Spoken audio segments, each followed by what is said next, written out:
Le but de cette leçon est d'apprendre à écrire rapidement la solution d'un oscillateur amorti libre.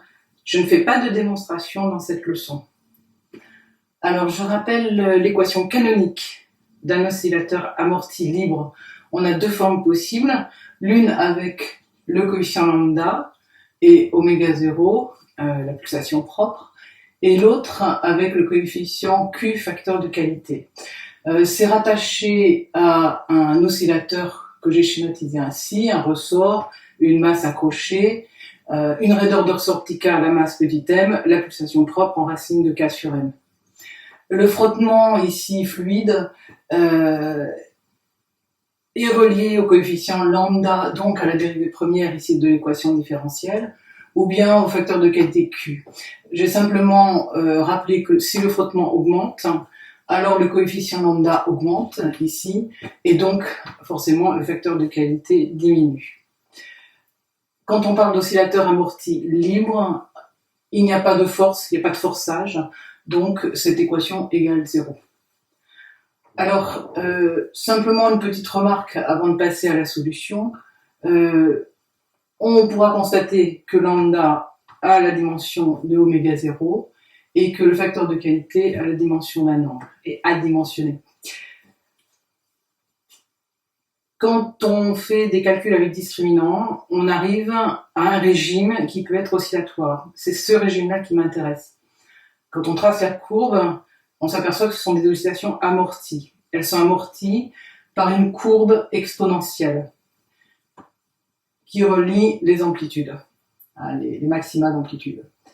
Il y a une période, donc on appelle plutôt pseudo-période, qui est reliée à une pulsation oméga, qui a priori n'est pas la pulsation propre. Ici. Alors moi je vous donne la solution, et le but c'est de savoir écrire directement la solution quand on voit cette équation canonique, soit avec lambda, soit avec le facteur de qualité. Donc la solution en régime oscillatoire est telle que effectivement il y a une partie exponentielle.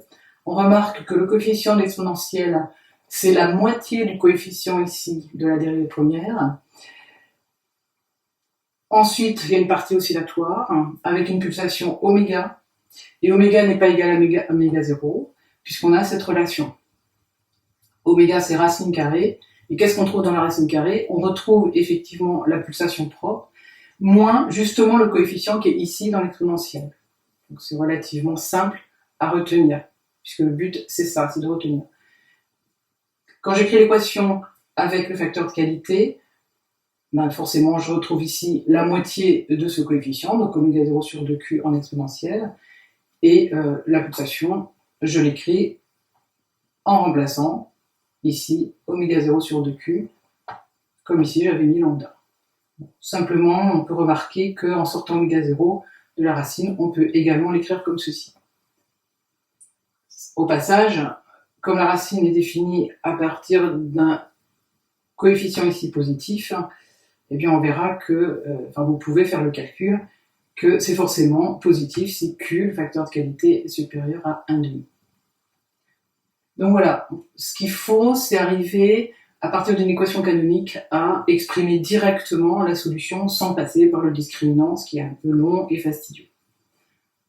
Donc ça, c'était la première partie de cette leçon. En deuxième partie, je vais profiter de cette solution, ici écrite, pour parler d'énergie, mais en régime très peu amorti, très faible amortissement. Alors qu'est-ce que ça veut dire très faible amortissement? Ça veut dire que justement les coefficients à relier au frottement sont très petits. Alors très petits devant quoi? Et bien ici, puisque lambda est homogène à oméga 0, lambda, le coefficient de frottement, va être très petit devant la pulsation propre. Ou bien le facteur de qualité sera lui par contre beaucoup plus grand que 1, puisque le facteur de qualité varie en sens inverse de lambda. Alors l'énergie, je m'intéresse à l'énergie mécanique, c'est l'énergie potentielle et l'énergie cinétique. Pour l'énergie potentielle d'élasticité, on la connaît en 1,5 de K, la raideur du ressort fois X carré. K est relié à oméga 0 par M oméga 0 carré, tout de suite je le remplace, et je reprends la solution, alors j'ai préféré prendre la deuxième avec le facteur de qualité, et donc puisque je mets au carré, eh bien je m'aperçois que le carré va avoir une incidence ici, C'est-à-dire qu'au lieu d'avoir le coefficient oméga 0 sur 2Q, je vais avoir le coefficient oméga 0 sur Q. Donc ici, écrit. Et puis le cosinus devient cosinus carré, bien sûr. Pour l'énergie cinétique. Alors l'énergie cinétique, c'est un petit peu plus compliqué parce qu'elle fait apparaître la vitesse, c'est-à-dire la dérivée première de x au carré. Donc il faut d'abord que je dérive ceci par rapport au temps. Mais c'est un produit de fonction du temps. Donc je dois faire f plus g plus g plus f. Ce que je fais ici, en remarquant que je peux mettre finalement l'exponentielle en facteur. Et quand je mets l'exponentielle en facteur, et bien finalement après j'ai la somme de deux termes. Donc un premier avec oméga 0 sur 2q, le coefficient ici, fois le cosinus. Ça c'est f prime g. Et puis ensuite le fg prime, quand je dérive le cosinus, qui me donne donc l'oméga qui sort du cosinus. Et un sinus, c'est la dérivée du cosinus. Dans l'hypothèse où justement je suis à q très grand devant 1, eh bien oméga sur 2q, c'est très inférieur à oméga 0. Et oméga, qu'on a pu écrire comme ceci, si q est très grand devant 1, ben oméga c'est pratiquement oméga 0. Donc je peux faire ces deux approximations, quand q est très grand devant 1.